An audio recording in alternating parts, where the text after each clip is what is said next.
अंदाज नया, माध्यम नया, पॉलिटिक्स वाला। आओ राजनीति करें। विधायक निधि पर सवाल। बीजेपी विधायकों को 15 करोड़, कांग्रेस विधायकों को 0 क्यों? मध्य प्रदेश में विधायकों को दिए जाने वाले सरकारी फंड में हो रहे भेदभाव को लेकर प्रदेश कांग्रेस अध्यक्ष जीतू पटवारी ने सीएम डॉक्टर मोहन यादव को पत्र लिखा है। पटवारी ने अपने पत्र में लिखा, मुझे ये पत्र लिखते हुए अत्यंत खेद और चिंता हो रही है कि आपकी सरकार द्वारा प्रदेश में विकास निधि के आवंटन को लेकर गंभीर भेदभाव किया जा रहा है।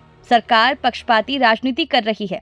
पटवारी ने आगे लिखा, आपने मुख्यमंत्री पद की शपथ लेते समय निष्पक्ष और समान भाव से सभी नागरिकों की सेवा करने का वचन दिया था, लेकिन वर्तमान परिदृश्य ये दर्शाता है कि सरकार पक्षपातपूर्ण संकीर्ण राजनीति कर रही है। कांग्रेस विधायकों के क्षेत्र में भी जनता निवास करती है, जो करदाता है और जिन्हें समान रूप से सरकारी योजनाओं का विकास कार्यों का लाभ मिलना चाहिए।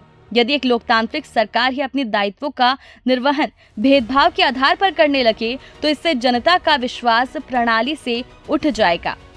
मैं मुख्यमंत्री जी को मैंने चिट्ठी लिखी है कि ये आपने जब शपथ ली थी संविधान की, तो आपने समानता के व्यवहार की बात कही कि मैं समान दृष्टि से सबको देखूंगा।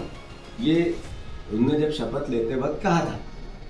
तो जब मध्य प्रदेश के विकास की बात हो तो एक तरफ आप 15 करोड़ रुपए बीजेपी के विधायकों को दे रहे हो और उसमें 65 से 70% कमीशन में चला जाता है। दूसरी तरफ कांग्रेस के विधायकों को आप नहीं दे रहे हो, तो आप उस शपथ की पालना नहीं कर रहे हो जो आपने संविधान की है। इसीलिए आपको संविधान का विरोधी कहा जाता है, दुश्मन कहा जाता है। इतना ही नहीं, जीतू पटवारी ने आरोप लगाया कि नौकरशाही और ठेकेदारी के स्तर पर व्यापक भ्रष्टाचार और कमीशन का बोलबाला है, जिससे जनता के विकास के नाम पर स्वीकृत धन का बहुत कम अंश वास्तविक कार्यों में लगता है। उन्होंने कहा कि यदि मोटे तौर पर अनुमान लगाया जाए तो 1 लाख रुपए में से करीब 65 से 70 हजार रुपया भ्रष्टाचार और कमीशन में चला जाता है और केवल 30 से 35% राशि विकास के नाम पर खर्च होती है।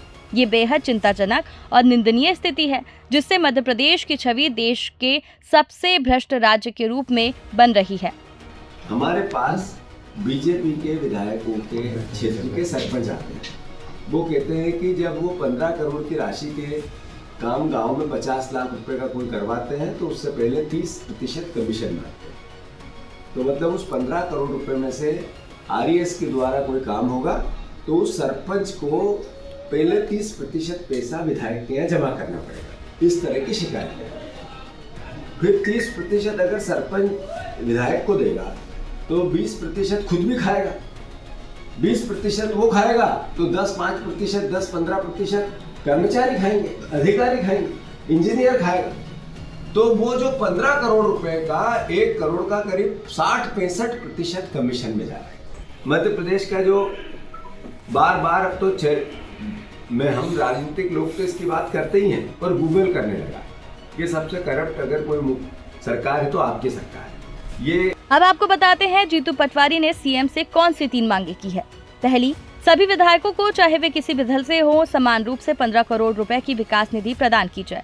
दूसरी, निधि के आवंटन और व्यय की प्रक्रिया को पारदर्शी बनाया जाए ताकि भ्रष्टाचार और कमीशन खोरी पर रोक लगाई जा सके। तीसरा, जिन अधिकारियों और ठेकेदारों पर कमीशन खोरी और भ्रष्टाचार के आरोप हैं उनकी निष्पक्ष जांच कर कठोर कार्रवाई की जाए। मोहन कैबिनेट में मंत्री कृष्णा गौर ने जीतू पटवारी के आरोप पर पलटवार करते हुए कहा कि भेदभाव करने का चरित्र कांग्रेस का है। उन्होंने कांग्रेस की 15 महीनों की सरकार का वक्त याद दिलाया और 15 महीने की कांग्रेस की सरकार ने जिस प्रकार से भारतीय जनता पार्टी के विधायकों के साथ भेदभाव किया है वो किसी से छिपा नहीं है।